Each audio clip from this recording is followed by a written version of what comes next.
Isa talaga to sa paborito kong brand ng damit eh. Hindi ako mahilig guys sa mga branded na damit, pero ito kasi branded siya, pero mura. Mura lang siya, hindi mo makalain. Nasa 100 plus lang, 200 plus lang yung damit. Kasi nga, yung klase ng tela, basta mayroong brand sa akin na talagang hindi ka mabibigo. Tapos ito guys, yung, ito, tingnan nyo yung, ano niya, itsura niya. Ayan.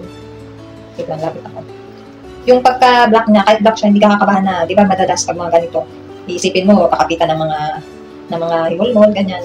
Ito, kasi kanina, pinicturean ko siya, binidyo ko rin siya. Tapos, inalagay ko siya sa puting towel. Tapos, nagkaroon nga siya ng mga puti-puti. Pero, di ako nahirapan kasi ginanon ko lang siya. Ayan na, nagtanggalan na siya. Kasi, yung tela niya, may pagkamadulas. Tapos, ayun, basta pag nakita niyo siya sa personal, ang ganda talaga. Ang gandang klase. Ayun, ayan, o, ganyan siya. Tapos, ang kapal na niyan, yung tinatawag nilang double lining. Dalawang tela na siya. O. Kaya, etong bra ko, hindi siya kita kahit may parang ruffles sa ruffles siya. Maganda siya. Tapos, lakas mga sexy kahit hindi ka naman nakasuot ng mga sleeveless. Talagang, tapos, ito yung dito niya, ayun na, nakakaano talaga siya ng shape ng katawan. Pero hindi siya sobrang masexy. Ayun, tingnan mo. Grabe pag mera talagang nabibigo. Nakakailang mera na ako guys na vlog. Kasi talagang, ayan o.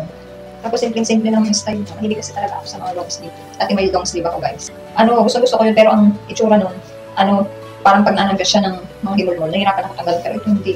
Pag may dumikit na ginagawa ko lang siya. Hindi siya sobrang pahirap kapag nagkaroon ng At saka maraming kulay naman to guys, iba't ibang kulay. May gusto rin ako na ito, yung dark gray. Maraming kulay siya na may iba't ibang kulay kayo pwede pagpilian guys pag gusto niyo ng ganitong style. Ang ganda talaga, promise. Itong style niya ako pagkalaan. Ganyan siya. Okay, panglaba natin. Ganyan siya. O, diba? Simple lang. Yan. Hindi kasi talaga ako sa black guys eh. Gusto ko yung mahilig ako sa mga plain-plainan lang, tapos black, white, gano'n. Kaya lang white kasi bihira ako magano ng white kasi nga dumihin. Pag black, kasi kahit saan mo i-termo, hairless siya.